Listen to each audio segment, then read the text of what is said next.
Start करते हैं हम। तो समास के बारे में आप जानते हो, दो पदों के मेल से जो विकार होता है, जैसे हम बोले यहाँ पर उदाहरण तौर पे राज एक पद है और आज्ञा एक दूसरा पद है। जब आप जानते हो दोनों पदों में हम एक संबंध देखते हैं, तो ये राजा जो आदेश देता है वही आज्ञा कहलाती है।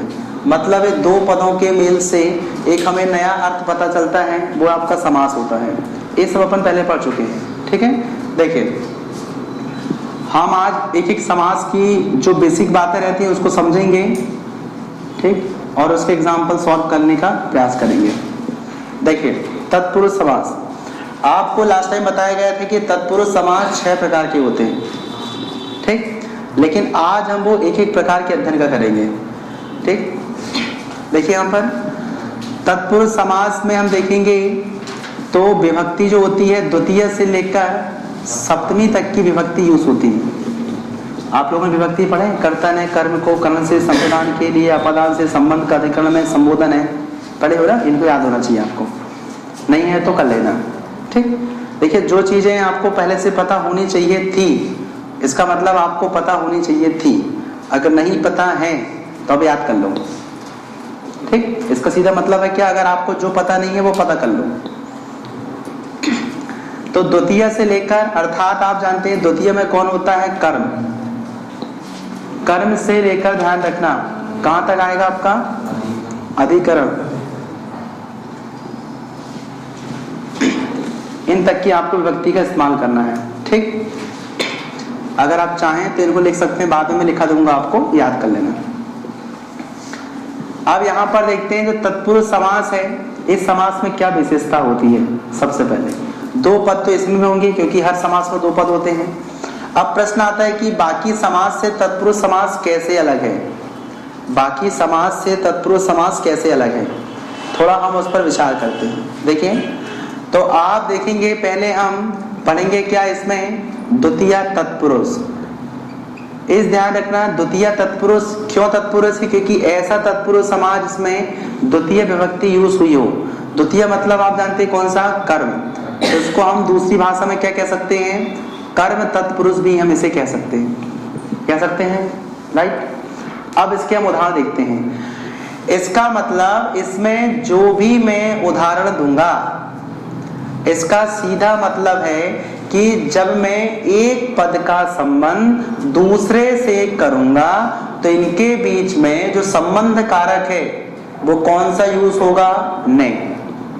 क्या यूज होगा, क्योंकि हम पढ़ रहे हैं कर्ता ने कर्म को, सॉरी क्या रहेगा, कर्म को, क्या रहेगा यहाँ पर, को। इसका मतलब है कि अगर हम द्वितीय तत्पुरुष पढ़ रहे हैं, इसका मतलब कौन सी विभक्ति यूज होगी इसमें, कर्म। और कर्म मतलब क्या आएगा, को।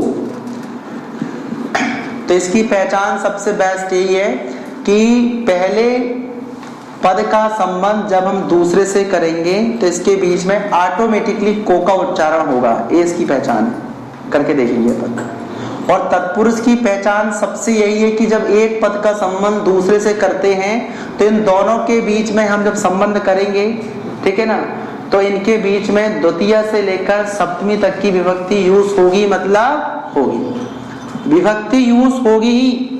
अगर विभक्ति यूज नहीं हुई है तो उसके फिर कर्मधारय होने के चांसेस बढ़ जाते हैं। मैंने आपको बताया था तत्पुरुष और कर्मधारय में डिफरेंस। इसलिए जो टॉपिक आपको डीपली पढ़ाए जाते हैं, जो आपके पेपर में बहुत इंपॉर्टेंट होते हैं, तो उसको मैं 2 स्टेप में पढ़ाता हूँ। पहले स्टेप में पूरा ओवरव्यू दिखा दिया जाता है कि क्या है ये चीजें।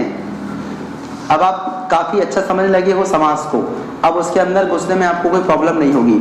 लेकिन पहली बार ही आप अच्छा लेवल में पढ़ेंगे तो पहले में दिक्कत जाती है, ठीक।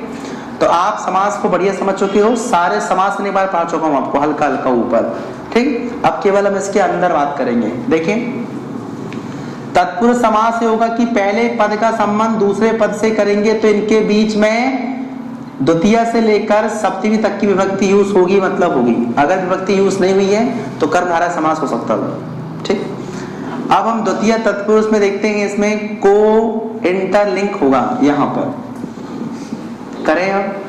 अब इसको पढ़ते बनना चाहिए, आपको बोलते बनना चाहिए। जैसे उदाहरण में आपको लिखाता हूं, स्वर्ग प्राप्त,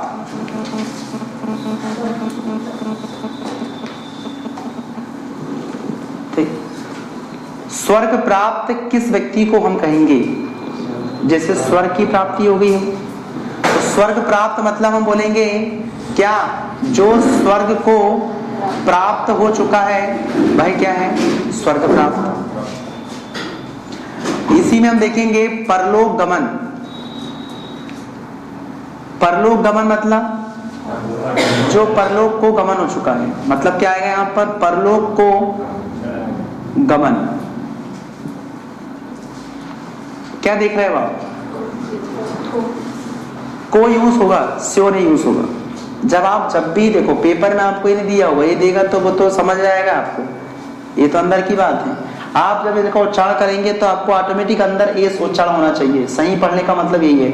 आप भी बोल सकते हैं स्वर्ग से प्राप्त, स्वर्ग में प्राप्त, कुछ भी बोल सकते हो आप, तो स्वर्ग के लिए प्राप्त, लेकिन सटीक आपसे बनना चाहिए। अगर आपने ये पढ़ते नहीं बना ना तो आप गलत कर लोगे पक्का। यही तो सीखना है आपको, इससे तो आप आए है ना। चलो अगला हम देखेंगे इसी में, तो आता क्या बताइए यहाँ पर। और हम बात करते हैं यश प्राप्त, यश को प्राप्त। सब में क्या लग रहा है? बीच में को लग रहा है, ठीक। और हम देखें यहाँ पर ग्रंथकार। ग्रंथकार मतलब ग्रंथ को रचने वाला, को आया कि नहीं? मतलब जब भी आप इसका इस्तेमाल करेंगे ना तो आपको बीच में को विभक्ति का इस्तेमाल होगा। जब भी को विभक्ति का इस्तेमाल होगा समझ जाने कौन सा तत्पुरुष है? द्वितीय तत्पुरुष। क्योंकि विभक्ति कौन सी यूज हो रही है? को मतलब कौन सी? कर्म वाली। कर्म कौन सा है? द्वितीय है, ठीक। चलो दिनचर्या में कैसा? दिनचर्या जो है, हाँ उसमें भी कर्म तत्पुरुष लगेगा। देखो अब उसमें क्या आएगा? अगर हम बात करते हैं दिनचर्या, तो दिन को चर्या नहीं आएगा, दिन की चर्या। क्या आएगा यहाँ पर? दिन की चर्या, ठीक। चर्या समझते हो ना? जीवन शैली। जो आप दिन भर में काम करेंगे वो क्या होगा? आपका जीवन शैली होगी। दिन भर में आपको क्या करना है, वही तो आपकी दिनचर्या है ना। तो यहाँ पर आप जानते हैं यहाँ पर की विभक्ति यूज होती है क्या? कर्म की होता है क्या? केवल क्या बोलते हैं आप? को। तो अगर आप इसको बोलेंगे दिन को चर्या, ये कोई होती चीज क्या? इसलिए तो आपको पढ़ना इंपॉर्टेंट है बेटा। याद करोगे तो कभी नहीं बनेगा, आपको बता दूं मैं, कभी नहीं बनेगा। आपको समझना है, समझना है। आप सोचो कि याद करके आप पार पालोगे ना, संभव ही नहीं है। आपको समझना इंपॉर्टेंट है। ऐसे तो बहुत उदाहरण आते हैं जो आप पढ़ोगे नहीं पढ़ोगे आगे, तो मैंने समझना, समझ लोगे तो आपको बन जाएगा, ठीक। तो पहले मैं आपको सभी प्रकार की बताता हूँ, फिर लिंक कराऊंगा कि क्या कर सकते हैं। कई बार क्या होगा, ये वाला आप उसमें पढ़ लो, कई बार उसको इसमें पढ़ लोगे, तो भाई सिखाएंगे फिर क्या गड़बड़ है इसमें। चलिए अब फिर हम करते हैं क्या यहाँ पर? तृतीय तत्पुरुष। क्या है यहाँ पर आपका? तृतीय तत्पुरुष। तृतीय में कौन सी होती है? करण। और करण में क्या यूज होता है? से, ठीक। अब इसमें से में काफी अंतर आपको बताया था उस बार कि से जो दो जगह इस्तेमाल होगा, एक तृतीया में और एक पंचमी में। एक कहाँ होगा? तृतीया में और एक पंचमी में। देखें इसमें, देखो यहां बोलेंगे क्या? अकाल पीड़ित।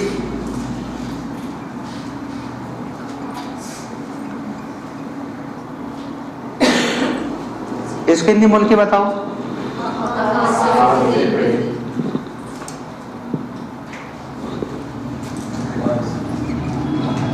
जन्म रोगी, वो तो जम जाएगा क्योंकि से दिख रहा है आपको अभी ना, अभी दिख जा रहा है ना। हाँ।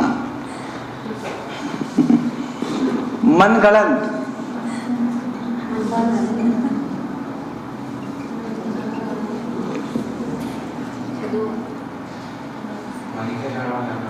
क्या? मन से गणन या मन से गणना करना, से आ रहा है ना। अब मालूम है कई बार क्या, उदाहरण तौर पे मैं अगर इसको यहाँ पर कर दूं, जरा यहाँ लिखता मैं आपको देखना, आपका दिमाग चलता मालूम क्या? अकाल को पीड़ित। तो जहां देखेगा आप ऐसे ही पढ़ेंगे उसको। तो मैं जहां भी लिख दूंगा तब उसको बस ही पढ़ लोगे, ऐसा नहीं करना। हाँ, अब यहां देखो, इसलिए तो अभ्यास करा रहे हैं आपसे पहले। देखो, ये ध्यान रखना, ये तृतीया है। हाँ ठीक, और बाजू में पंचमी को उदाहरण लिखता हूं मैं, दोनों में अंतर समझना। हाँ देखो,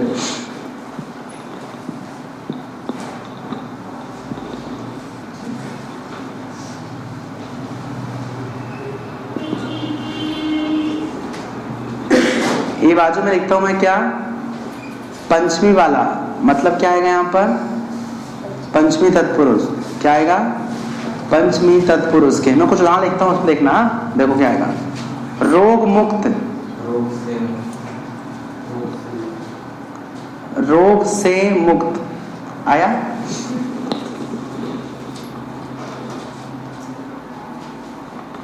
ठीक, और देखते हैं अपन इसको, पथ भ्रष्ट।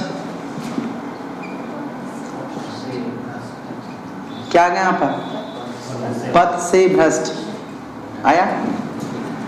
अब यहां देखो, दोनों में से है, और यही आपके दिमाग में बैंड बजाने वाले हैं बाद में जाकर। क्यों, देखो से ए भी लगा है, और से देखो यहां भी लगा है। देखो, अकाल से पीड़ित,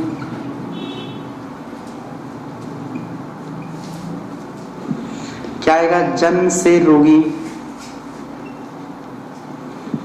क्या आएगा, मन से गलंत आएगा। अब यहां ध्यान से देखो। हाँ देखो, जब अकाल से पीड़ित होगा तो सा इस्तेमाल हो रहा है, और जब रोग से मुक्त होगा तब भी से आ रहा है, और ये है तृतीया वाला, और ये है पंचमी को उदाहरण, तो दोनों में से लगा है। और मैंने आपको थोड़ा सा और भी बताया था उस समय, हल्का सा। देखो, हाँ देखें, सबसे पहली बात है, इन दोनों से ध्यान रखना, जो कनेक्शन होगा, इनका जुड़ाव होगा, इनका आपस में जुड़ा होगा, ये आपस में जुड़े होंगे। तृतीया में ध्यान रखना, जो कारक होता है वो सब्जेक्ट से जुड़ा रहता है। जैसे देखो, मैं कहूंगा, देखो, राम ने चाकू से मारा, बताया था मैंने, राम ने चाकू से मारा, से आया। लेकिन जब राम चाकू से मारेगा ना, तो जब चाकू मारते समय उसका हाथ चाकू में रहेगा कि नहीं, टच होगा कि नहीं, आएगा। तो जब वो ऑब्जेक्ट था, मतलब चाकू था, भाई क्या हो रहा बताइए, वो सब्जेक्ट से कनेक्ट है कि नहीं। जब चाकू का इस्तेमाल करोगे तो क्या होगा, आपका उस समय हाथ या बॉडी कनेक्ट होगा। राम ने पेंसिल से लिखा, जब राम पेंसिल से लिखेगा तो हाथ में उसका पेंसिल होगा कि नहीं, टच है कि नहीं, टच है कि नहीं। तो जहां पर टच हो वहां तृतीया, जहां छूट जाए वहां पंचमी। राम छत से कूद गया, तो छत से कूदेगा तो छत को वहीं छोड़ के कूदेगा कि छत को लेकर कूदेगा। छत से कूद गया तो छत वहीं रह गई, वही नीचे आ गया, अलग हो गए कि नहीं। तो तृतीया जो है वो सब्जेक्ट और ऑब्जेक्ट का कनेक्ट करता है, जोड़ता है आपस में। जबकि आप जानते हो ये जो सिस्टम है, कौन सा, तृतीया वाला, ये अलग करता है। तो इतना बस आप ध्यान रखना, तृतीया सब्जेक्ट और ऑब्जेक्ट को कनेक्ट करता है, जोड़ता है, ठीक है ना। जबकि ये पंचमी क्या होती है, तोड़ता है। देखो यहाँ पर रोग से मुक्त, रोग से मुक्त का मतलब है तुम्हारे शरीर से रोग चला गया, छूट गया, तभी तो रोग मुक्त हुए हो। जबकि जब अकाल से पीड़ित होते हो, मतलब वर्तमान में वो पीड़ा तुमसे जुड़ी हुई है, पीड़ा तुमसे जुड़ी हुई है। तो जुड़ी रहना मतलब तृतीया, अलग होना मतलब पंचमी। अब समझ में आया, ये एक्चुअल में बेसिक अंतर है। और आप इसे देखकर नहीं बता सकते हो, से यहाँ भी है, से यहाँ भी है, से यहाँ भी है, से यहाँ भी है। आप देखकर बता सकते हो जब इन दोनों को कनेक्शन देखना होगा, तब आप बता पाएंगे कि जुड़े हैं कि। देखो, मन से गणना करना या मन से गणन, तो मन से गणना होती तो गणना मन में जुड़ी रहती कि नहीं, जुड़ा नहीं रहता, बताओ क्या। मन से गणना होती ना, जुड़ के होती गणना ना। तो क्या बताओ, जुड़ाव है इसलिए तृतीया, जन्म से रोगी तृतीया, अकाल की पीड़ा आपके शरीर में है तब तो आप बोलेंगे अकाल पीड़ित। अगर बोल दो आप पीड़ा मुक्त, मतलब तुम्हारे शरीर से पीड़ा अलग हो चुकी है, सो क्या आएगा, पंचमी। बिल्कुल सिंपल सी बात है, और इस बात आपको समझ में भी तो आ गई, लेकिन बाद में जाकर भूल जाओगे, आपको रिवीजन करना पड़ेगा। तृतीया जुड़ना, पंचमी हटना, बस बिल्कुल सिंपल है, बहुत सिंपल है। बस इन बातों को आपको ध्यान रखना है, दोनों में बहुत अंतर है। अंतर है तो बहुत है, लेकिन है तो कुछ भी नहीं है, से दिख रहा है। ठीक, तो तृतीया में जुड़ाव है, और जबकि पंचमी में डिस्क्रिमिनेशन अर्थात विभाजन है। ठीक बनेगा, बहुत सिंपल है। तो अब तृतीय और पंचमी में बिल्कुल दिक्कत नहीं है, दोनों में सेम होगा, लेकिन अंतर इस बात का है कि इसमें जुड़ाव है, उसमें क्या आएगा, अलगाव, अलग है। ठीक है, अब देखो यहाँ पर चतुर्थी कर लो, यहाँ पर तीसरा क्या आएगा आपका, चतुर्थी तत्पुरुष। यहाँ क्या आएगा बताइए, कर्ता ने कर्म को करण से क्या आएगा, अपदान, क्या आएगा, अपदान, संप्रदान के लिए, क्या आएगा यहाँ पर, संप्रदान के लिए। अब देखो संप्रदान का आपका क्या यूज करेंगे, के लिए। अब आप अगर मालूम है, जब भी पहले पद का कनेक्शन दूसरे पद से करोगे तो ऑटोमेटिक आपके दिमाग में के लिए आएगा, समझ जाना वहां पर संप्रदान है। जैसे कुछ उदाहरण देता हूं आपको,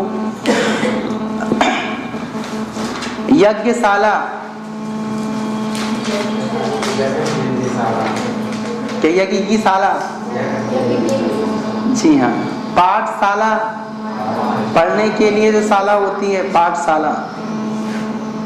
ठीक, ऑटोमेटिक आ रहा है ना, और ये आपको अभ्यास करना पड़ेगा, तब आप सही उच्चारण करेंगे, नहीं तो आप बोलेंगे पाठ की शाला की भी बोल सकते हैं आप। तो इसके लिए अभ्यास करना पड़ेगा, आपको सही जुड़ाव होना चाहिए आपको। ठीक, होता क्या है एक्चुअल में, देखो जब हम प्रैक्टिस करते हैं ना तो हमारे मन उसका आदी हो जाता है, और जब कोई भी नई चीजें अगर उसको पता चलती है ना तो एक व्यवहार अलग दर्शाता है। जैसे उदाहरण तौर पे आप बचपन से हिंदी में आदी हो, हिंदी बोलते हो, सब समझते हो, तो कोई भी आके बोल देगा कि देखो दरवाजा खुली है, तो आप हंसने लगेंगे, बोले कैसी बात करता है, कैसी हिंदी बोलता है। इसलिए आपको अजब सा लगा, अजीब सा लगा, क्यों, क्योंकि वो आप हमेशा सुन रहे हो दरवाजा खुला है बोलते हैं आप, खुला, वो सामने वाला खुली बोल रहा है, क्योंकि इंग्लिश में तो ओपन ही बोलते हैं उसको, डोर इज ओपन या विंडो इज ओपन, कहाँ का खुला खुली बोलते हैं उसमें। लेकिन आप चूंकि शुरुआत से बोल रहे हो खुला है खुला है, तो जब भी कोई सामने वाला कोई अजीब सा बोलता है ना तो आपको एक अलग ही समझ में जाता है गलत बोल रहा है। इसलिए इनका अभ्यास किया जाता है। देखो पहली बार कोई इंसान पढ़ रहा है ना, तो देखो वो क्या करेगा, स्वर्ग के लिए प्राप्ति करने वाला, कहीं भी जमा लेगा, वो बता रहा हूं, कहीं भी जमा लेगा, स्वर्ग को प्राप्त नहीं, स्वर्ग से प्राप्त होने वाला, कुछ भी जमा लेगा वो। लेकिन जब हम पढ़ते हैं तो उसके आदी हो जाते हैं, तो आप वही पढ़ोगे जो चलन में होता है। इसलिए अभ्यास करना जरूरी रहता है इसमें। ये लैंग्वेज जो है ना, अभ्यास की चीजें हैं, जैसा आप अभ्यास करेंगे वैसा आप उसे आरामदायक महसूस करेंगे। जब भी कुछ अगर गड़बड़ होगा तो आपको दिमाग तुरंत समझ में आएगा कि गड़बड़ कर रहा है। इसलिए अभ्यास की चीजें, लैंग्वेज अभ्यास होता है। ठीक, आगे इसी में लिख लो जेब खर्च। आप बोलेंगे सर जेब का खर्च, बोल सकते हो ना, बोल सकते हो, बोलने में क्या जा रहा है आपका, बताइए, चेंज हो जाएगा आपका, लेकिन जेब के लिए खर्च। ठीक, जब हम जानते हो जेब के लिए जो खर्च होता है वो कहलाता है जेब खर्च। आप उल्टा पढ़ रहे थे, जेब का खर्च को जेब का खर्च बोल रहे थे आप, जेब के लिए खर्च को बोलते हैं जेब खर्च। ठीक, अगला इसी में आएगा युद्ध भूमि। आप उसको बोल सकते हैं युद्ध की भूमि, जी नहीं, युद्ध के लिए कोई भूमि होती है उसको हम बोलते हैं युद्ध भूमि। एक पर्पस होता है, देखिए मतलब यहां देखिए, इसकी पहचान करने के लिए, जैसे हमने बोले थे क्या बताइए, पाठशाला, ए है ध्येय, ए है ध्याता अर्थात साधन। जब भी ध्यान, एक है बहुत हाई लेवल चीजें होगी, इतना सब नहीं पढ़ना आपको, है ना। ये देखो, मेन है पाठ मतलब उद्देश्य है, उद्देश्य पढ़ना उद्देश्य है। ये तो केवल माध्यम है, शाला तो एक माध्यम है, उद्देश्य क्या है? पढ़ना। जब भी ध्यान रखना ध्येय का साधन से कनेक्शन होता है तो वहां पर के लिए इस्तेमाल होता है हमेशा हमेशा, ठीक है। जबकि यहाँ पर देखो, ठीक है ना, परलोक गमन, परलोक कोई ध्येय नहीं है, वो तो स्थान का नाम है। ऐसी सूक्ष्म चीजें पढ़ना पड़ेगा तब आपको क्लियर होती है चीजें, और काफी बहुत सारे नियम रहते हैं इसमें, इतना सब नहीं पढ़ना। देखो, दो चीजें हैं आपको बता दूं मैं, आपके सामने दो ऑप्शन है। अगर आप अच्छे से पढ़ना चाहते हैं तो पूरे नियम आपको पते होने चाहिए, और बोलेंगे सर हम बिना नियम का पढ़ना चाहते हैं तो फिर आपको अभ्यास की जरूरत है। तो आप बताओ, नियम पढ़ना ज्यादा जरूरी है आपके, ज्यादा सोच रहे हो, कि फिर आप अभ्यास ज्यादा करना सोच रहे हो? अगर आप मालूम है नियम पढ़ेंगे ना तो सब पढ़ना पड़ेगा, ध्येय क्या होता है, ध्याता क्या होता है, ध्येय का संबंध, ये सब बहुत कठिन चीजें होती हैं। लेकिन अगर आप अभ्यास करेंगे मालूम है तो आपकी जुबान में आ जाएगा। परलोक गमन मतलब परलोक को गमन, आगे और चीजें आएंगी इसमें भी। ठीक, वन गमन,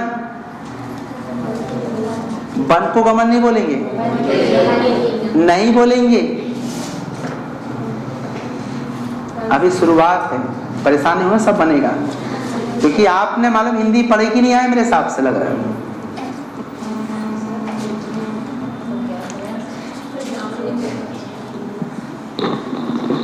वन के लिए गमन नहीं कहेंगे, वन को भी नहीं बोलेंगे, वन में गमन बोलते हैं। इनका सब बताऊंगा अंतर में आपको, मतलब सही बात तो पर हिंदी पढ़ती नहीं बनती तुमसे, यही चीजें सीखना है बस, ज्यादा कुछ नहीं है। और मैं आपको बता दूं, सबसे ज्यादा बच्चे क्वेश्चन गलत करते हैं संधि और समास से। क्यों मालूम है?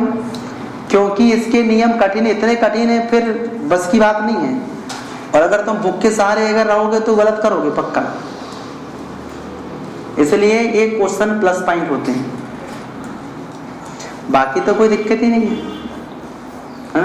स्त्रीलिंग पुल्लिंग कोई दिक्कत, कोई गलती नहीं करता है इसमें, एक वचन बहुवचन में कभी गलती नहीं करता है। रस हल अलंकार इनके नियम है, कोई गलती नहीं करता है। सबसे ज्यादा जो गलती होती है ना वही दो सब्जेक्ट में होती है, दो टॉपिक में, संधि समास में बहुत गलती होती है बच्चों से। इसलिए चिंता बिल्कुल नहीं करना,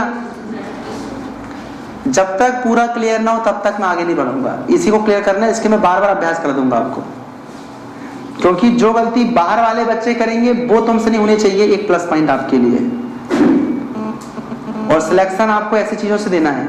देखो, ऐसी चीजें जो सब करेंगे वो भी करो, कोई बड़ी बात नहीं है, तुम भी कर लो, कोई बड़ी बात नहीं। तुमको ऐसी चीजें करना है जो बाहर वाला ना करे, वो तुम्हारे लिए प्लस पॉइंट हो जाएगा, क्योंकि पास सब लोग हो जाएंगे पेपर में। अब पास होना इंपॉर्टेंट नहीं है, सिलेक्शन चाहिए आपको, तो आपको वो नया करना है जो किसी ने किया है। जानते हो ना, अगर सबके 74 अंग भी हैं और आपने कुछ एक नई चीज भी कर ली ना, 75 हो गए ना, आपका काम बन गया। यही एक ही तो दो का सवाल है यार, इन्हीं का तो गेम है, गेम चेंजिंग एक ही दो होते हैं, ज्यादा बड़े नहीं होते। और अगर आपको गेम चेंज करना है तो आपको वो चीजें पढ़ना है जो कोई नहीं पढ़ रहा है, उस लेवल में पढ़ना है जो किसी ने नहीं पढ़ा है। यही तो गेम चेंजिंग प्लान रहते हैं। अगर आप 4 टॉपिक ही ऐसे पढ़ लो गेम चेंजिंग वाले, तो उसमें आपका काम बन जाएगा। अब एक टॉपिक गेम चेंजिंग नहीं होता है, क्यों? अगर आपने पूरी संधि पढ़ा है फिर भी आपने निशान लगा दिया सही वाला, और कई बार क्या होता है किस्मत साथ देते हैं, अच्छे उसके बिल्कुल नक्षत्र चल रहे हैं, उसको संधि जिंदगी में कभी नहीं पढ़ा है, तुक्का मारा, A B C C मार दिया, हो गया सही उसका। तो भाई किस्मत चेंज होती है उसमें, तो गेम चेंज मेहनत से होती है। तो आपको 3-4 टॉपिक ऐसे रखने, 4-5 टॉपिक हर सब्जेक्ट के जो गेम चेंजिंग होते हैं, बाकी सब लोग पढ़ते हैं नॉर्मल। अगर आपको सिलेक्शन लेना तो गेम चेंज करना पड़ेगा आपको, करें तो चिंता, एक बात है, चिंता बिल्कुल नहीं करना, सर हमसे बन नहीं रहा है, कैसे? अभी तो शुरुआत हो रही है, बन जाएगा बाद में जाकर। ठीक, देखिए मैं आके सब सिखाऊंगा। वन में गमन जो आ रहा है ना, आपको सिखा दूंगा कैसे हो रहा है वो। देखो ये तो बिल्कुल सिंपल है। देखो ए है ध्येय, उद्देश्य, उसका साधन कौन सा है? साले में तो पढ़ते हैं ना, जब भी ध्येय का संबंध क्या होता है? साधन से होता है, वहां पर के नहीं लगता है। बिल्कुल सिंपल सी बात है। ठीक, ये आकार कोई ध्येय है क्या? कौन व्यक्ति चाहता आकार लाना? समझ लो ना, ये ध्येय है क्या बताओ? नहीं, इसलिए नहीं लगाने। आकार के लिए पीड़ित, मन के लिए गलत नहीं लगेंगे, समझ रहे हो? हाँ, इसका मतलब से युद्ध भूमि हुआ। युद्ध क्या है? ध्येय, मारना, पीटना, काटना। उसके लिए भूमि है साधन। जब तक भूमि नहीं होगी तो हवा में लटके लटक के करोगे युद्ध क्या? तो युद्ध क्या है? ध्येय। भूमि क्या है? उसका साधन। यज्ञशाला, उद्देश्य क्या है? यज्ञ करना। उसके लिए क्या करना पड़ेगा आपको? समझ रहे हो? एक के लिए आता है। बस छोटी छोटी बातें आपको ध्यान में रखना है, आपका काम बन जाएगा। ठीक है, चलो और पढ़े आगे। तो आप समझ में आया है चतुर्थी में क्या आएगा आपका? ध्येय, और इसमें साधन के लिए संबंध क्या आएगा? के लिए। ऐसे बहुत सारे उदाहरण हैं, आप सुन लो, लिखो मत उसको बोलिए जैसे। ठीक, ऐसे इसमें आएगा क्या? हथकड़ी, हाथ के लिए कड़ी। ठीक है ना? अब मुझे बताओ, हथकड़ी में उद्देश्य हाथ क्यों है? पता है, क्योंकि हथकड़ी बांधना का उद्देश्य ही कि भागे ना। और आप जानते हो, उद्देश्य अगर हमारा भागना रहे किसी का, तो उसका हाथ ही पकड़ते हैं, क्योंकि टांग पकड़ेंगे तो चल नहीं पाएगा वो, तुमको गोदी में उठा कर जाना पड़ेगा। बच्चे को अपन दशहरा ले जाते घुमाने के लिए, बहुत सारी भीड़ रहती है, ठीक है ना? अब उसको अपने साथ रखना है, रखे रखना है। अब बड़ा है तो गोदी में कहाँ लेके घूमोगे आप? तो आप उसका उंगली पकड़ते हो, हाथ पकड़ते हो, तो उसको अपने साथ में रखने का उद्देश्य है आपका हाथ। हाथ ही उसका उद्देश्य है, और उसके लिए क्या कर रहे हो? उद्देश्य की पूर्ति के लिए आप कड़ी बांध रहे हो ताकि भाग ना पाए। सो क्या आएगा? ध्येय का संबंध साधन से है। हथकड़ी, हाथ के लिए कड़ी, दैट सिंपल। ठीक, और अगर हम देखें इसमें समझ के, है ना, देशभक्ति, देश के लिए भक्ति होती है। देश क्या है? साधन, ठीक है, ध्येय, ठीक है। और उसके अंदर का जुड़ा भाग क्या है? भक्ति। भक्ति मतलब एक प्रकार से जाए उसके प्रति वफादारी होना। ठीक, एक राष्ट्र भक्ति भी होती है, देशभक्ति भी होती है ना, मातृ पितृ भक्ति भी होती है, कर्तव्य के प्रति आप उनके साथ वफादार रहो।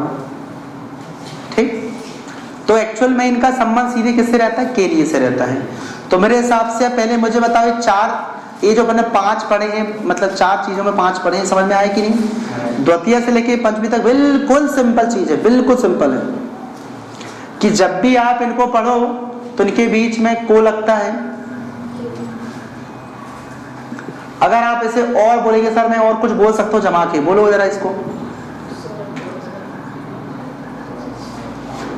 स्वर्ग के लिए प्राप्त बोल दी जैसे आपने, ठीक, स्वर्ग के लिए प्राप्त। स्वर्ग मान लो आपने बोले सर सबका ध्येय होता है, तो प्राप्त कोई साधन है क्या?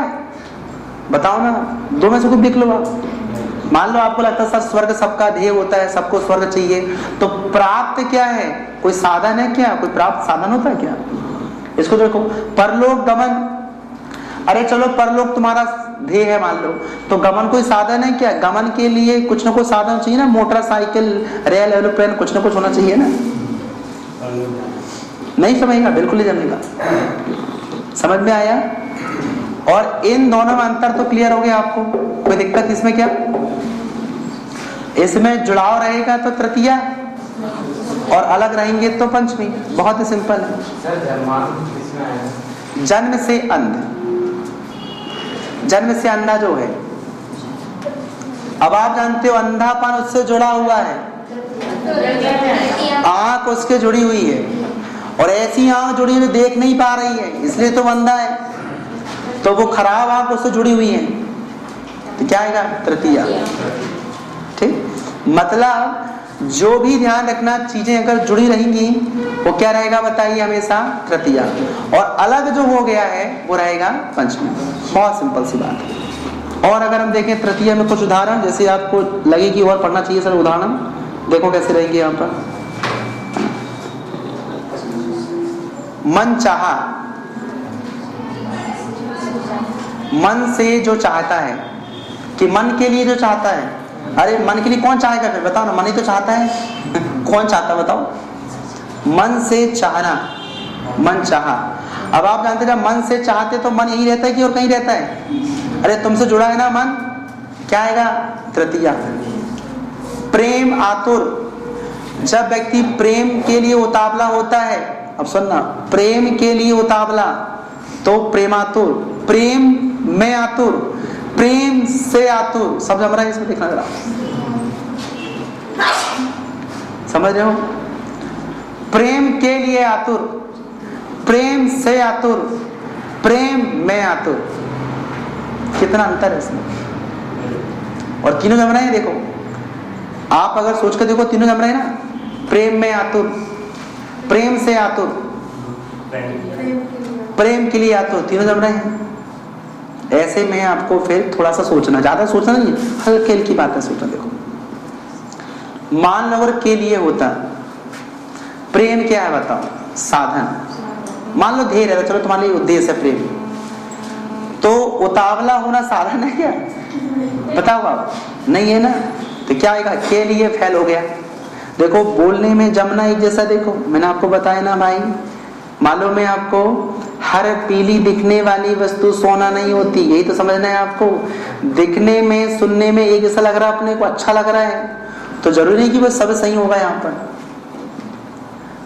प्रेम के लिए या तो सुनने में बहुत अच्छा लग रहा है, सही भी हो सकता है लग रहा है आपको, लेकिन जब अपन उसको करेंगे, प्रेम मतलब आपका एक ध्येय, उद्देश्य, प्रेम उद्देश्य होता है। लेकिन आतुर उतावला होना क्या उसका साधन है क्या? वो तो हरकत है। तो क्या होगा बताइए? वो तृतीया मतलब के लिए वाला नहीं आएगा। अब बच्चा बताइए मैं और से वाला। जब भी ध्यान रखना, सुनना, ध्यान समझना, जब व्यक्ति अपने लक्ष्य के अंदर प्रवेश कर जाता है तब मैं लगता है। ध्यान समझना, कब? जब वो अंदर घुस जाता है, जो उसका लक्ष्य रहता है, उस लक्ष्य को प्राप्त कर लेता है, तब मैं लगता है। जैसे आएगा क्या? वन गमन,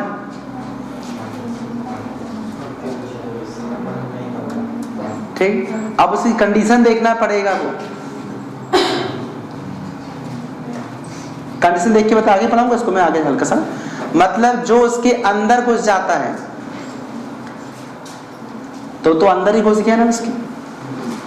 तो आप जानते हो प्रेम आतुर, जब व्यक्ति प्रेम में ही घुस गया है तो आतुर होने की बात ही नहीं है ना। जैसे जिसके प्रेम में वो पागल है, वही मिल जाए उसे, तो वो तो मैं आएगा फिर ना, लेकिन इसे मिला नहीं तब तो उतावला हो रहा है ना।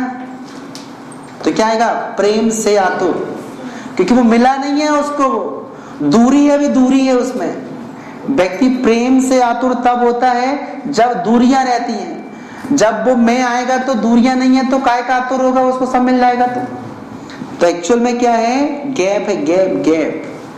तो प्रेम आतुर नहीं रहेगा, प्रेम से आतुर, क्योंकि वो प्रेम से अलग है, अभी अलग है, उसके लिए उतावला हो रहा है। और आप जानते हो ना, जब वस्तु दूर रहती है ना तो देखने के लिए मरे जाते हैं, और जब वहीं पर आती है ना तो उसके साथ साथ फिर इधर इधर हमारी नजर चलती रहती, देखना सही है ना। तो वो उतावलापन कब होता है, आतुरता कब आती है? जब हम उससे अलग रहते हैं। उदाहरण तौर पे आपको मान लो देगोरी का मंदिर देखना, स्फटिक की मूर्ति देखना है, अभी आप वहां पहुंचे नहीं हो, उतावले होंगे, वाह क्या अच्छा लगेगा, देखेंगे कितनी अच्छी होगी, रंग बदलती बोली मूर्ति। तो अभी आप क्या बताइए, अभी आप से आतुर हो, अभी आप से आतुर हो, क्योंकि आप पहुंचे नहीं हो वहां पर। और जब आप पहुंच गए, मिल गए, अब क्या आएगा बताइए? अब आप डूब जाओ उसी में, मैं डूब गए। एक प्रैक्टिकल पोर्शन होता है इसका। दिखने में जैसे दिखते हैं, भावनाएं जुड़ी हैं उसमें, और जो भावनाओं को समझता है वो हिंदी को समझता है, इसलिए हिंदी बहुत कठिन भाषा मानी जाती है। ठीक, समझ में आया? चलो और करेंगे, पहले भी पूरा पढ़ लेते और समझ में आएगा। ठीक है,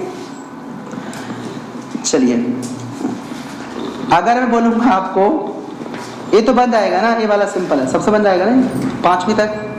ठीक, चलिए और जैसे पंछी वाला का मैं 1-2 उदाहरण देता हूँ, आप उसमें जाना आप और अच्छा रहेगा आपको क्लियर। जैसे हम बोलेंगे धर्म भ्रष्ट, भ्रष्ट होना मतलब भटकाव।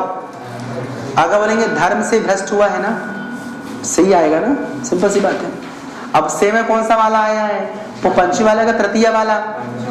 अलग, भ्रष्ट मतलब अलग होना ना।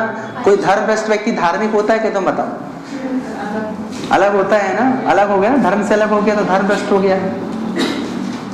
अगला हम बोलेंगे यहां पर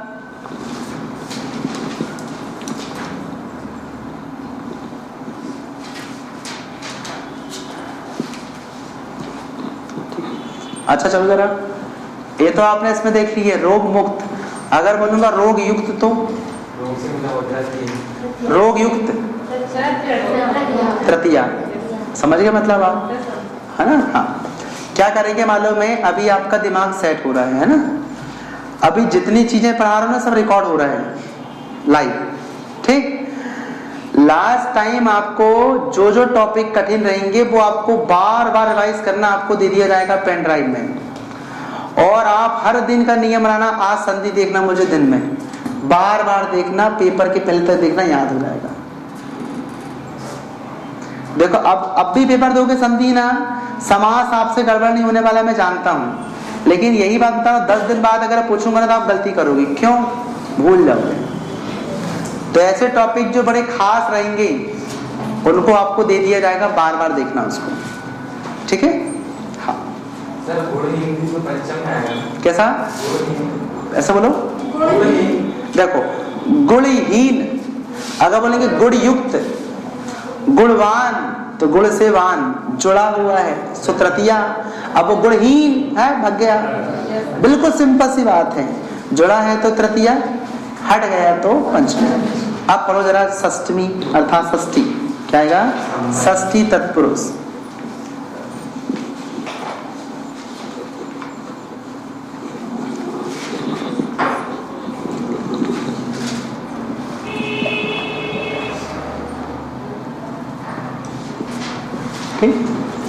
षष्ठी तत्पुरुष का मतलब हम सीधे बोले क्या आएगा? बताइए इसमें क्या आएगा? संबंध का। क्या आएगा यहाँ पर? संबंध तत्पुरुष मतलब इसमें क्या आएगी? विभक्ति का। और विभक्ति आप लोग याद कर लेना, सबको याद है ना, पढ़ लेना घर में अच्छे से आके, करता रहे कर्म को कर्म से वाला ना। हाँ चलो,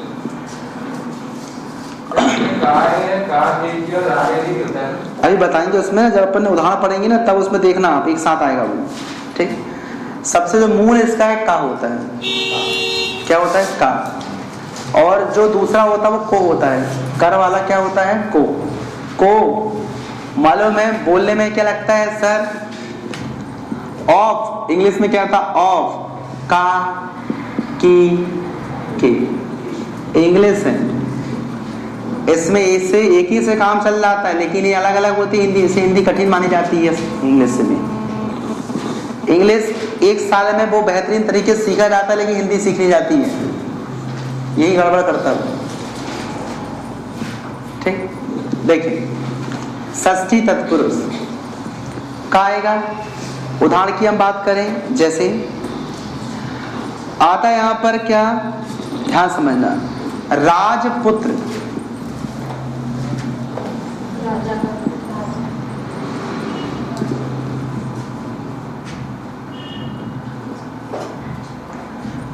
राजपुत्र मतलब क्या? राजा का पुत्र होगा ना, क्या लगा है? का। क्लियर? अगला मिशन देखिए यहां पर लक्ष्मीपति,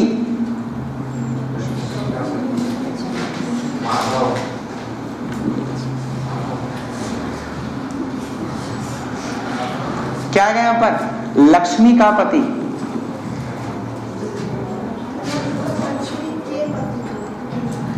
देखो होता क्या है मालूम है?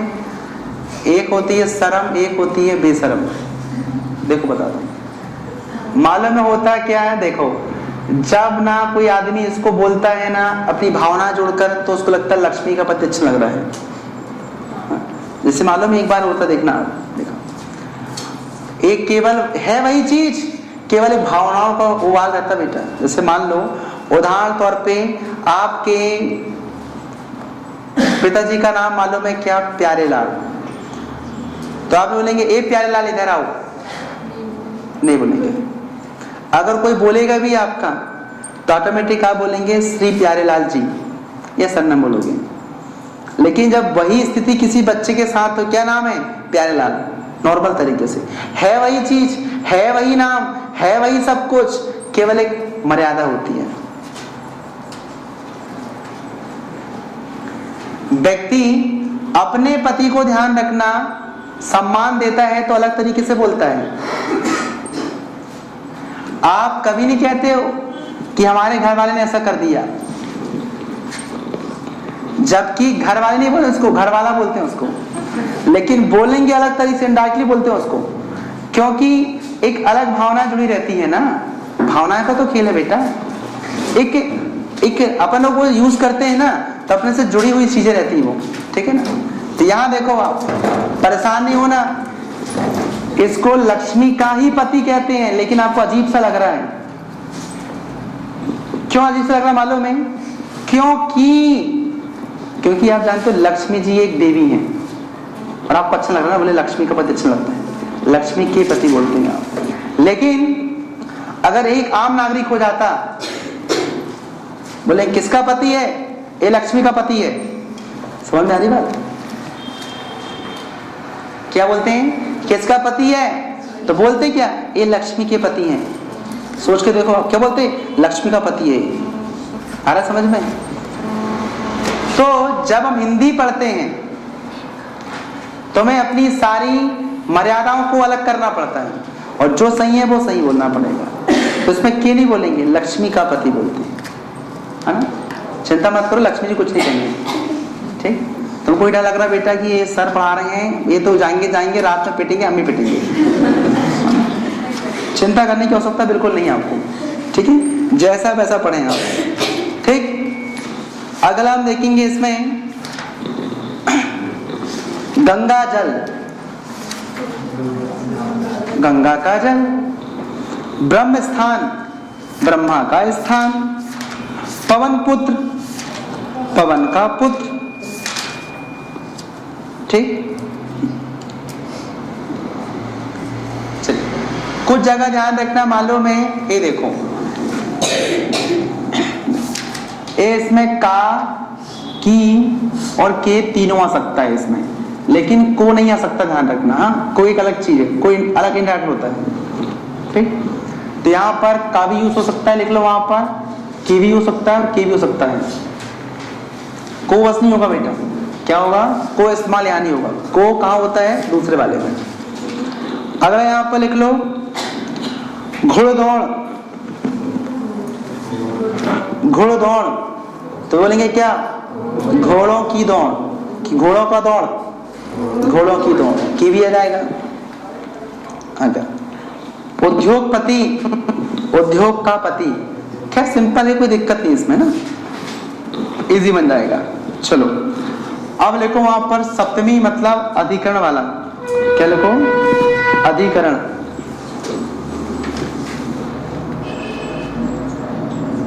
क्या आएगा आपका? अधिकरण तत्पुरुष। इसमें क्या आता है? मैं या पर, मैं या पर इस्तेमाल होगा इसमें, ठीक। जैसे दानवीर, क्या है बताओ? दानवीर, दानियों में जो वीर हो, दानियों में जो वीर होता है वो कहलाता है दानवीर, ठीक। आगे हम देखेंगे जलमग्न, जल में जो मग्न होता है, डूबा रहता है, ठीक। क्या होता है? जल में जो डूबा रहता है, तभी बोले जलमग्न, ठीक है। आप बीती, ठीक है, आप पर बीती, ठीक है। आप में बीती, बोल सकते हैं मैं पर बात की। बोलना अच्छा क्या होता, आप पर बीती।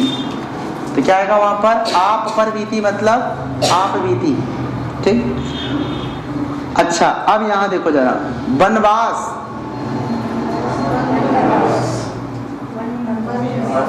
हाँ अब यहाँ देखो जरा, हाँ देखो यहाँ पर, अब वो आपका क्लियर होगा। हाँ यहाँ पर से होगा, मैं इसी इंतजार कर रहा था आप, ये तो क्लियर है ना, वन में वाला सब सिंपल है। अब यहाँ देखो यहाँ पर ग्रामवास, ठीक, यहाँ पर आता है वनवास। अब आप मुझे बताइए, जब आप ग्राम में वास कर रहे हो तो गांव के अंदर ही रहोगे ना, जब आप वन में निवास कर रहे हो तो वन के अंदर रहोगे ना। इसलिए इसमें क्या आता है, जब ध्यान रखना कोई विषय वस्तु अपने आधार के अंदर निवास करती, देखो ये व्यक्ति गांव के अंदर निवास कर रहा है, ये व्यक्ति वन के अंदर निवास कर रहा है, तो यहाँ पर लगता है मैं। और जब व्यक्ति क्या होता है, बाहर रहता है, दूर रहता है और वहां जाता है तो वहां पर मैं नहीं आएगा, से आता है। ठीक। अब यहां पर देखो ध्यान से, हम बोलेंगे क्या, वन से गमन, क्या बोलेंगे, वन से गमन, वन में गमन। अब सुनना जरा, जब व्यक्ति क्या आएगा, उदाहरण तौर पे हम लिखेंगे वन से गमन, इसका मतलब वो वन से जा रहा है, दूर जा रहा है, दूर जा रहा है, सोच से। वन में जा रहा है, वन में गमन है, अर्थात वन में जा रहा है, अभी गया नहीं है वो। जाता तो बोलते हैं क्या, आप बोलो क्या, आप घर में बैठे बोले मैं घर जा रहा हूं, कोई बोलेगा क्या, अरे घर में तो बैठे तुम लोग। तो जब क्या होता है, आधार और उसका सब्जेक्ट दोनों एक जैसे अंदर रहते हैं, वो मैं रहता है, और दूर रहते हैं तो से रहता है। अगर हमें वन जाना है तो क्या आएगा वहां पर, वन को गमन, से नहीं बोलेंगे उसको, वन को गमन। और अगर बोलेंगे वन से गमन, दोनों अलग चीजें। देखो अगर वन की ओर जा रहे हो तो वन की ओर गमन कर रहे हो तो वन की ओर गमन या वन को गमन बोलोगे आप। लेकिन वन से आप दूर जा रहे हो तो वन से गमन। खैर वो की ओर वाला तो आएगा नहीं, इसमें विभक्ति आती नहीं की ओर वाली, तो है ना।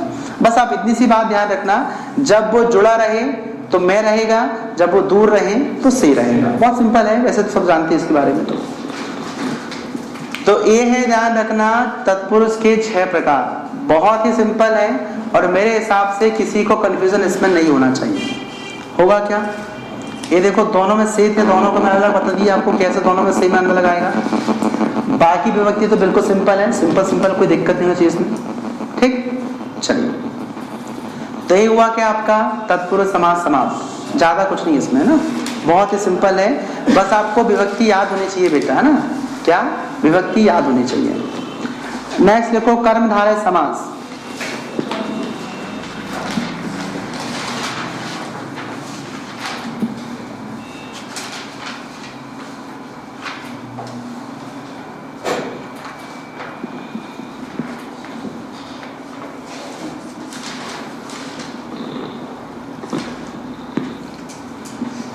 अच्छा मुझे आप बताओ पहले आप लोग कि हिंदी तो काफी डीप लेवल में आती होगी कि लोकल आती है, क्योंकि मैंने पेपर जो देखा वो ऊपर ऊपर पूछा, उसमें दोबारा दो वाले में नहीं टॉपिक नहीं बोल रहा हूँ, टॉपिक के अंदर से बहुत देखो तत्पुरुष समास भी 2 प्रकार के और होते हैं एक्स्ट्रा, और होते हैं एक्स्ट्रा, इतना लेवल का नहीं आता ना, इतने ठीक है ना। क्योंकि मैंने आपको जो पेपर देखा हूँ उसके अकॉर्डिंग लगता मुझे हिंदी बहुत अच्छी आती होगी, हिंदी बिल्कुल नॉर्मल आई है, हिंदी बिल्कुल नॉर्मल आई है, शुद्ध को अशुद्ध बनाने के लिए, है ना। पेपर में देखे उसमें क्रिया विशेषण पूछ लिया, एक ही टॉपिक को दे देता था और उससे पूछता था इसमें क्रिया कौन सी विशेषण कौन सा, जानेंगे नहीं तो बताएंगे नहीं। तो वो क्रिया विशेषण अपन वो तो मैं अलग पढ़ाऊंगा, मैं कह रहा हूँ समास में इतना ही है कि और अंदर, हाँ वही तो पूछ रहा हूँ मैं, बाकी मैं सब पढ़ाऊंगा ना। अरे क्रिया पढ़ाऊंगा तो सब क्रिया पढ़ा दूंगा, टेंशन मत लो तुम लोग, सब बनेगा। मेरा कहने का मतलब इतना ही पूछता है वो, क्या और आगे पढ़ाऊं, नच तत्पुरुष भी होता है इसमें, है ना, लतलुप तत्पुरुष भी होता है इसमें। वो वाला नहीं पूछता है ना। हाँ, मैं वही पूछ रहा हूँ आपसे, है ना। चलो, इतना पर्याप्त मतलब है, ठीक। चलिए,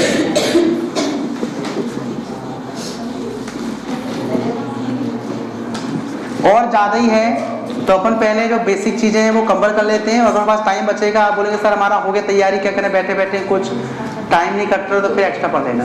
पहले थोड़ा बहुत तो कर लो। चलो, फिर हुआ तत्पुरुष समास, और मेरे हिसाब से कल आपने पढ़े द्विगु समास। द्विगु समास में कोई दिक्कत है क्या? बस अपन थोड़ा उदाहरण की प्रैक्टिस करेंगे आज अपन, है ना। बाकी तो आपने देखो कल जो समास का लेक्चर था वो सबसे इंपॉर्टेंट था, कल ही तो आपको सिखाया था सब मैंने आपको, है ना। कल लेक्चर समास का हो गया, वो तो आज मैं आपको थोड़ा सा क्वेश्चन की प्रैक्टिस करा रहा हूँ। परसों कराया था ना, कल नहीं परसों था। चलो,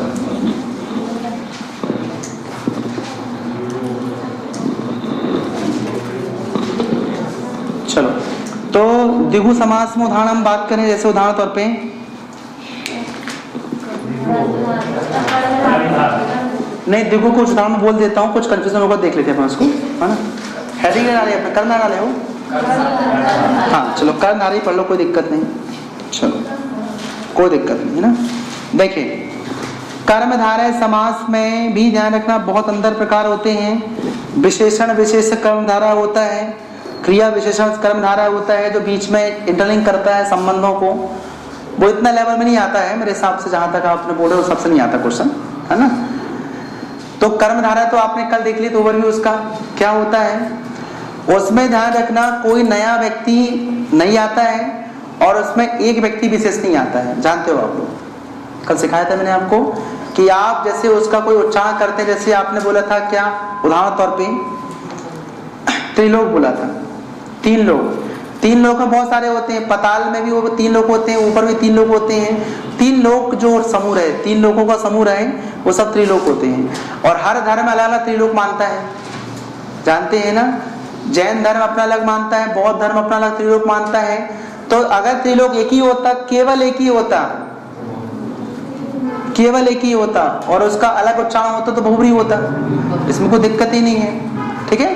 हाँ, तो क्या आएगा यहाँ पर आपका, अगर हम बोलेंगे क्या इसको, ठीक है ना। देखो, एक काम करो, पहले द्विगु और कर्मधारय को साथ साथ कर लेंगे, है ना, क्योंकि जिसमें कंफ्यूजन हो साथ में कर लेते। देखो, ये आपका द्विगु समास और कर्मधारय समास, ठीक, और यहाँ पर बहुब्री समास। अब मैं आपको उदाहरण देता हूं, क्योंकि देखो मैंने समास तो आपको पढ़ा चुका हूं ना, अब मैं तो आपको केवल आज दिमाग सेट करूंगा बस आपका। तो मैं यहाँ से उदाहरण बोलता हूँ, तो आप वहां फिट करना कौन सा आएगा, हाँ, फिर अपन उसको विश्लेषण करेंगे। क्यों, सीखने तो गए आप बेटा, आपको मैं सिखा दिए सारे समास। अब आपको यहाँ मैं क्वेश्चन बोलूंगा, उसमें बताना कौन समास आएगा। हाँ, देखें, क्यों पढ़े हो कि परसों? चल भाई, मुंह बना रहे इधर किधर, लोगों को बता देंगे अभी बात, है ना। चलो, जैसा आएगा यहाँ पर क्या,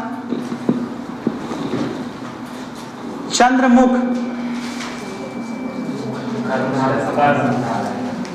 चंद्रमुख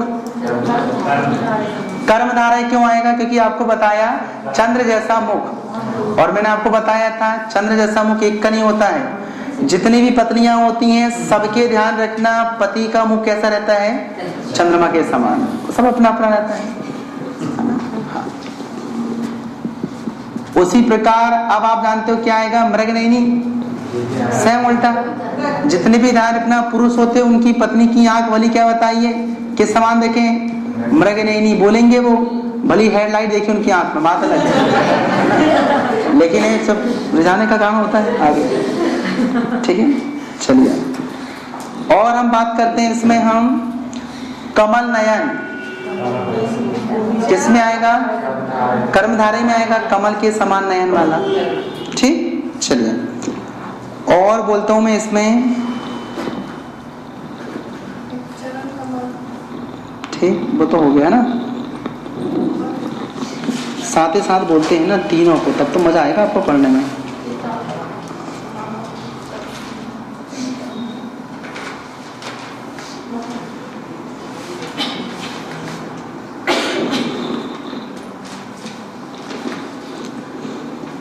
चंद्रमौली क्या आएगा यहाँ पर, चंद्रमौली, या इसी को दूसरी भाषा बोलते हैं चंद्रशेखर। तो चंद्र के मतलब चंद्र जिसके शिखर में धारण हो, तो चंद्र देखो चंद्रमा जिसके शिखर में धारण होता है, तो एक ही भगवान का ध्यान आता है ना। चंद्रमा कहाँ रहता है? शिव जी के सिर में रहता है। तो आपको शिव जी को जानना पड़ेगा इसके लिए, उनके यहाँ पर चंद्रमा रहता है, जानते हो? हाँ, तो आप क्या आएगा उसमें? किसी एक विशेष व्यक्ति, देखो जबकि आप जानते चंद्रशेखर में कहीं शिव जी का नाम लिखा था, कहीं क्या, कहीं छुपा था क्या? नहीं। लेकिन जब हमने उसको समझा तो एक नए व्यक्ति का नाम आ गया, दर्शन हो गए शंकर जी के। तो ऐसी चीज कहलाती है क्या? बहुब्री। तो क्या आएगा इसमें आपका? चंद्रशेखर किसमें आएगा? बहुब्री। ठीक। और हम देखें इसमें पीतांबर।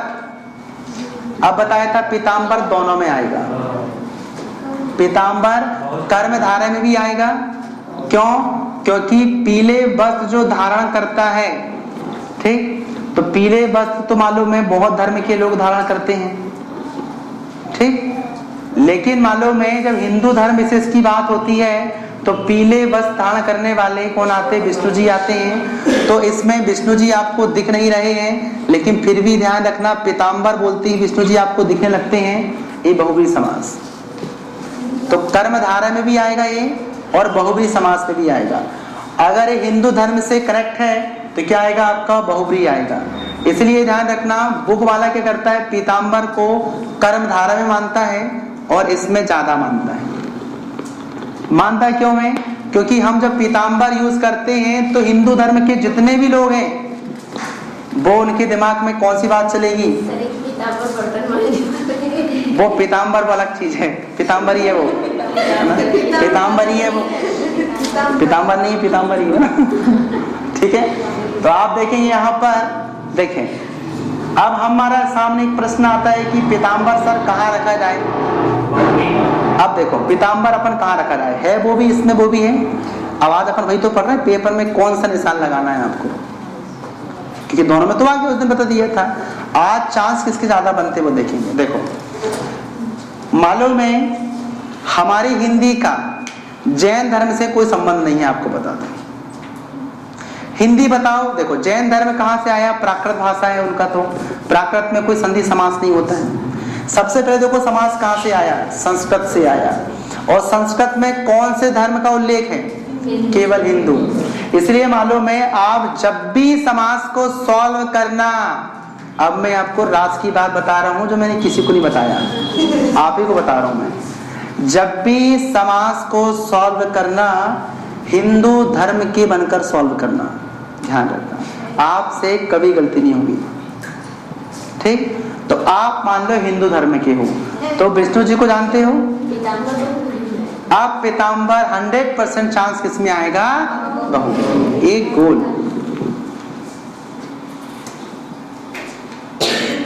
ठीक, समझ में आया? ऐसा करेक्ट करते हैं इसको। और आगे पढ़ें, क्या आएगा बताइए? श्वेतांबर। अब आप बोलेंगे सर श्वेत धारण, श्वेत वस्त्र धारण करने वाले, श्वेत वस्त्र धारण करने वाले श्वेतांबर तो वो लोग भी होते हैं जैन मुनि। तो कर्मधारय भी हो जाएगा क्योंकि श्वेतांबर तो बहुत सारे होते हैं। तुम भी सफेद कपड़े पहन लेते हो कई बार, कर्मधारा होना चाहिए। लेकिन मालूम में मैंने आपको फिर बोला कि आपको हिंदू धर्म से संबंधित होना है, तो श्वेत वस्त्र धारण करती हैं केवल सरस्वती जी। इसलिए ध्यान रखना ये बहुब्री समास है। अब आ रहा समझ में? क्या वजह है कि आप अगर सभी धर्मों को लेकर चलेंगे तो वो कर्मधारय आएगा, लेकिन जो समास आया है वो संस्कृत से आया है, और संस्कृत मतलब हिंदू धर्म। ठीक, इसलिए ऐसा होता है। समझ में आया? हाँ। अगला हम बोलेंगे यहां पर चतुर्भुज।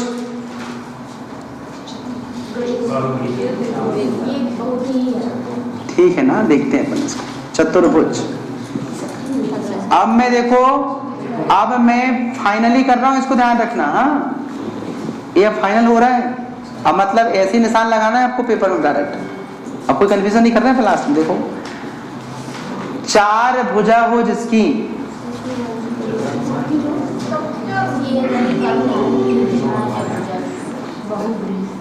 इसकी चार भुजाएं कि नहीं?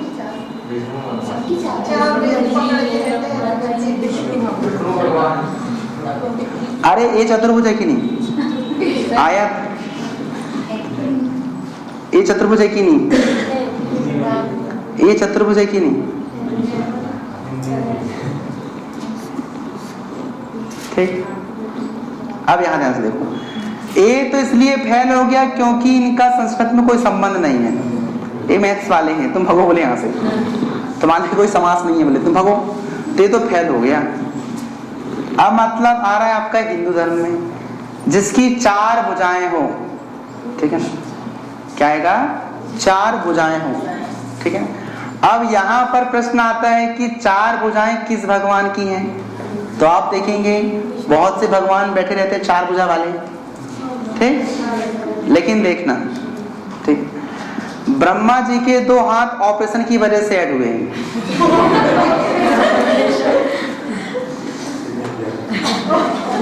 बोलेंगे सर आप इतने विश्वास से बोल रहे हो, ऑपरेशन तुम ही नहीं करे जैसे। देखो क्या होता है, हर ईश्वर का अलग अलग रूप की कुछ विशेषताएं होती हैं और उसी के अकॉर्डिंग उनकी उपासना की जाती है, ठीक है ना। तो मालूम है अगर हम बोलेंगे चतुर्भुज एक नारायण अवतार माना जाता है, चतुर्भुज नारायण अवतार माना जाता है, ठीक है ना। सो चतुर्भुज में विष्णु जी बस आते हैं। वो टीवी में आपने देखा होगा चार भुजा ब्रह्मा जी बैठे रहते हैं, ठीक है ना, वो चतुरानन के नाम से प्रसिद्ध हैं।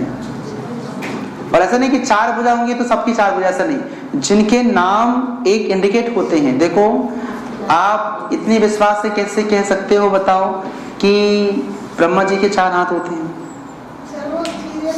तो सीरियल में देखे हो, सीरियल वाले का क्या है बताओ, वो तो 8 हाथ लगा देगा, उसके बाप पे क्या जा रहा है बताओ? हाथ लगाने कोई दिक्कत जाती कि बताओ? सीरियल में 2 हाथ वाले व्यक्ति रहते, उनका यहाँ से ऑपरेशन हो जाता, 2 और हो गए। लेकिन जो हम सुनते हैं जानते हैं, चतुर्भुज नारायण के दर्शन हुए, तो चतुर्भुज के नाम से कौन जाना जाता है? विष्णु जी। इसलिए ध्यान रखना, चतुर्भुज कौन आएगा? तो कौन आएगा? जी हाँ, विष्णु जी, मतलब बहुव्रीहि समास। ये चतुर्भुज फैल, ठीक, नहीं तो 4 हाथ वाले तो बहुत सारे भगवान रहते हैं, है ना। गणेश जी की हो जाते हैं 4 हाथ, तो कई लोग कर लेते हैं। अरे गणेश मूर्ति बनाने वाले तुम देख लो, उनको उनके जहाँ क्या रहा बताओ यार, है ना, 4 हाथ लगा देते हैं उनको, है ना। दुर्गा जी के तो 8 कर देते हैं भैया, वो तो अष्टभुजाधारी है। दुर्गा जी क्या बताइए, उसमें 8 होती उनकी, तो अष्टभुजाधारी होती वो, है ना। चलो इसमें आगे देखेंगे आगे हम। अब आएगा अल्प बुद्धि।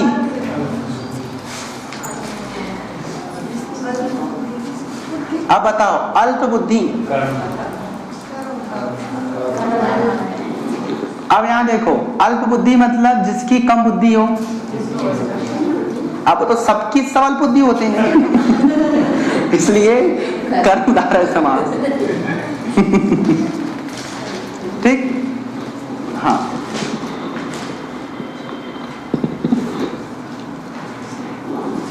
अजात शत्रु,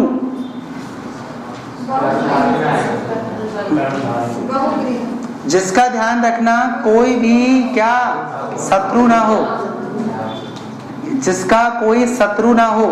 तो बहुत सारे व्यक्ति की नेता शत्रु हो, अब मत बोलना सर्वजात शत्रु बिंबिसार का बेटा, अरे नाम था उसका, वो क्या आएगा? कर्म ध्यान रखना। हाँ यही अंतर है। अजात शत्रु क्या आएगा? हाँ जी हाँ। मृत्युंजय, जिसने मृत्यु को जीत लिया हो, काल को जीत लिया हो, शिव जी हैं महाकाल पुरुष। कौन आएगा? बहुव्रीहि समास, है ना। हाँ। चक्रपाणी, चक्र हो जिसके हाथ में, जिसने चक्र को धारण किया हो, कौन है? विष्णु जी।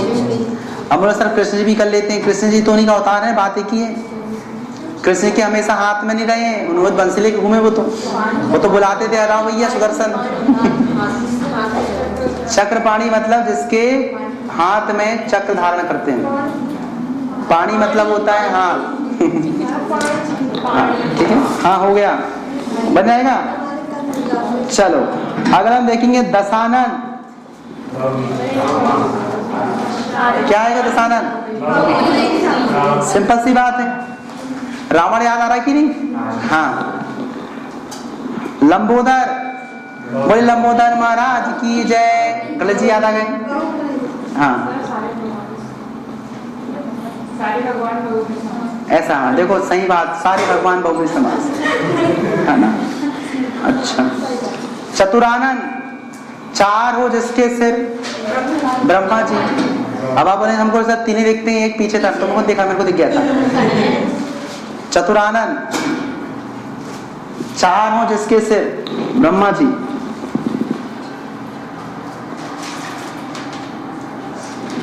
चतुर्मुख में भी कौन आएंगे? ब्रह्मा जी।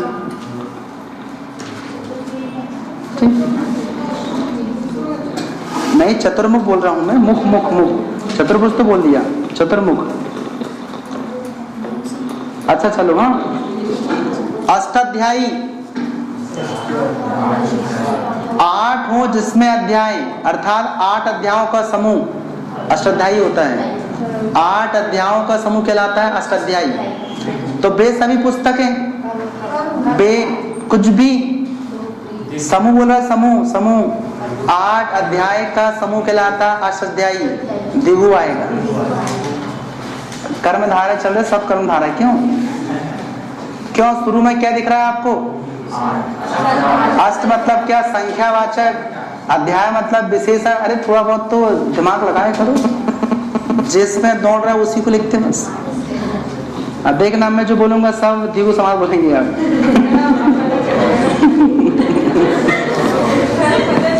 हाँ। सप्ताह, सप्ताह 7 दिनों का समूह, समूह ही होता, ध्यान रखना, समूह। ठीक, मतलब क्या आएगा? दिगु, बिल्कुल ध्यान रहेगा। सत्सई, सत्सई समझ रहे हो? सत मतलब 7, सही मतलब 100, 700 दोहों का समूह कहलाता सत्सई। जानते कबीरदास जी की लिखते थे सत्सई बीजक। क्या आएगा? समूह है तो क्या आएगा वो? दिगु। दोपहर, 2 पहरों का समूह, समझ लो। 9 ग्रह, 9 ग्रहों का समूह। नवरत्न, 9 रत्नों का समूह। चौमासा, 4 माह का समूह। ये सब समूह है कि नहीं यार? तो दिगु होगा कि नहीं? देखो सिंपल सी बात है।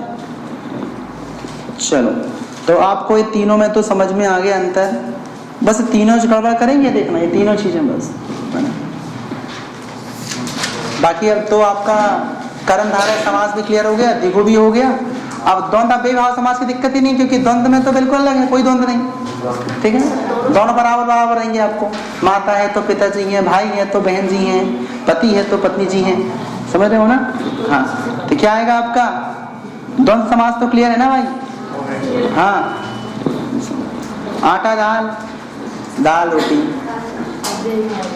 दाल चावल को नहीं बोलता है, दाल रोटी कहता है। दाल के साथ रोटी खाते हैं। क्या हो गया? कैसा? मंत्रियों में जो प्रधान हो वो प्रधानमंत्री। सो कर्मधारय समाज से प्रधानमंत्री कई पड़े हैं, हर देश में प्रधानमंत्री पड़े रहते हैं। क्या आएगा? कर्मधारय समाज। राष्ट्रपति, राष्ट्र का जो पति हो, सब देश में राष्ट्रपति हैं, कर्मधारय। सिंपल सी बात है। ठीक है, क्या आएंगे सभी? कर्मधारय समास। अरे जितने मैंने बोल दिए उतने से पेपर में आएंगे रे, इतने सारे पढ़ लिए अपन ने। अब आएगा कहां से बाहर बेटा? ठीक, चलो। तो ये समास का आपका क्या हुआ? अब अभिभाव समास देख लो। ये तो पढ़े आपने हैं परसों। क्या होते समास ये वाले? जिनमें पहला जो पद होता है वो अव्यय होता है। अव्यय वह पद होता है जिसमें लिंग वचन कारक विभक्ति के आधार पर कोई भी परिवर्तन नहीं आता है। अब उसको उदाहरण आप देख लो जरा, देखना चाहो तो।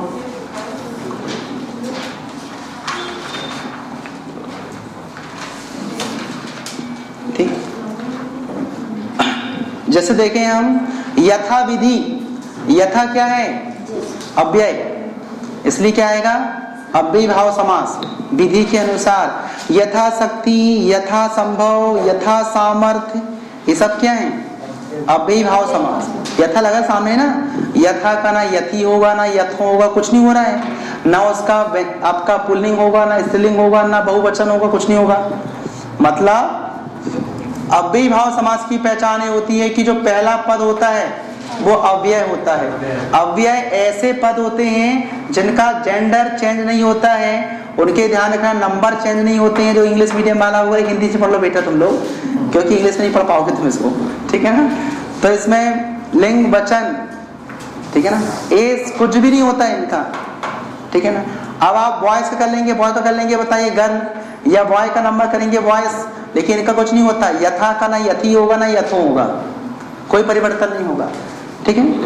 फिर आगे देखेंगे आमरण, अजन्म, अनजाने, ये सब क्या है अब ये है शुरू वाले ना सब, ठीक। चलो यथाक्रम, प्रतिदिन, आमरण, प्रत्येक, ये तो खैर बन जाएगा यार, इनको छोड़ो। अव्ययी भाव समास अलग देखते हैं आपको।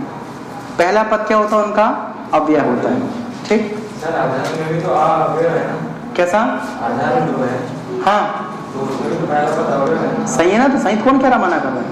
सर एक तत्पुरुष में देता है, हाँ ये तो तत्पुरुष समास में आता है। देखो कैसे जाएगा यहाँ पर, करके देखो जरा इसको, तत्पुरुष में कैसे बोलोगे, तत्पुरुष कैसे आएगा बताओ, बोल के बताओ इसको।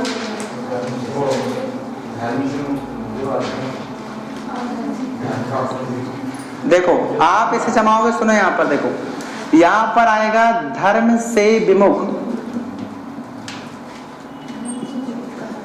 ये अधर्मी कहलाता है।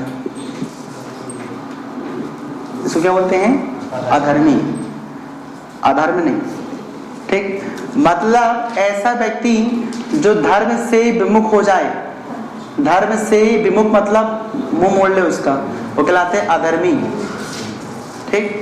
तो धर्म से विमुख, से मतलब तृतीय हो गया, पंचमी होगा, विमुख दूर होना, दूर होना मतलब पंचमी, लेकिन अधर्म जो है, ठीक है ना। अब आप जानते हैं यहाँ क्या आएगा, देखो ए ऐसा नहीं होता, फिर यहाँ आता देखो ऐसा, इसका जुड़ा वाला एक और पोर्शन आता धर्महीन, धर्म से हीन, तो धर्म से हीन पंचमी वाला, अधर्म नहीं आएगा ना। देखो मैं आपको बता दिया, देखो अधर्म एक अलग चीज है, अधर्मी अलग चीज है, धर्महीन अलग चीजें हैं, इनमें व्यक्ति विशेष अलग होते हैं। अधर्मी मतलब व्यक्ति है, तो अधर्मी है, तो पापी है, निशाचर है, तो ये अधर्म है नहीं बोल सकते। अधर्म है तो ऐसा बोलेंगे क्या, नहीं, अधर्मी बनता सब, अधर्मी बनेगा या धर्महीन बनेगा, या धर्म मुक्त बनेगा, धर्मयुक्त बनेगा, कुछ ना कुछ होगा, ठीक। हाँ चलिए, अगर हम बोलेंगे आज्ञा अनुसार,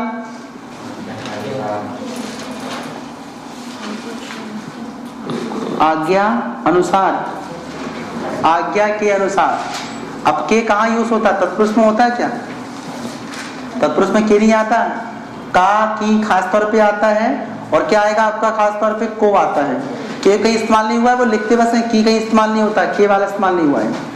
अपन ने देखे थे का हुआ था, की हुआ था, याद करो, बैलगाड़ी, बैल की गाड़ी, बैलों की गाड़ी, के नहीं हुआ था उन पर, ठीक। ये ध्यान रखना क्या आएगा आज्ञा अनुसार, आज्ञा के अनुसार, जब भी ध्यान रखना यहाँ देखिए, ठीक,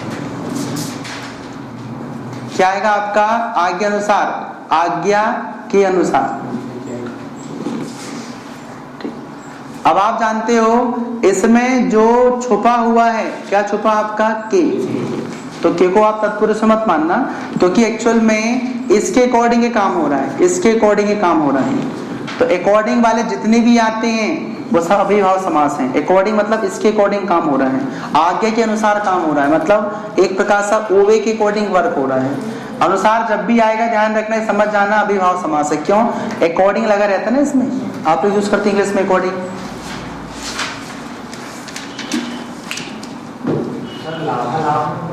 क्या देखो, वो आपका लाभ और अलाभ, लाभ का उल्टा लाभ होता है, आपका सीधा क्या जाएगा, आपका द्वंद्व समास।